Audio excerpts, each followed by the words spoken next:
ও doctor কোন সময় আইব যে বেদনা আল্লাহ আল্লাহ। স্যার এই যে এই রুগীটার অবস্থা খুব খারাপ, মানে স্যার এটা একটু আগে দেখে নেন স্যার। দেখুন স্যার। ও আসো দেখতেছি রুগীটা দেখি। ও এটার তো খানিতে রুচি নাই, আর এই অ্যাপেন্ডিসাইটের জন্য এটা অপারেশন করতে হবে। মেডিসিন দিয়ে দিতেছি, স্যার এটা অবস্থা সেরে যাবে। খুব খারাপ স্যার, বেদনা মেডিসিন দিয়ে দিতেছি। বেশি। তাড়াতাড়ি করুন। আচ্ছা স্যার, ওই 3 নম্বর বেডের পেশেন্টটা কোথায়? 3 নাম্বার পেশেন্ট স্যার। ও জ্ঞান ফিরছে? ও ওই 3 নাম্বার পেশেন্ট, এটা কিছু স্যার পেশেন্ট ছিল, এটা তো আমি স্যার ভাবতেছি স্যার ওইটার ডেড বডি মানে মরে গেছে স্যার। এখন স্যার আমি তো ওইটাকে পোস্টমর্টমে পাঠিয়ে দিয়েছি স্যার।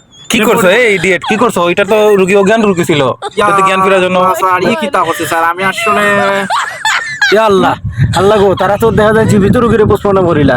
আমি আগে ভাগি আর না, যে তো আমার অবস্থা খারাপ হয়ে গেল। আল্লাহু আকবার।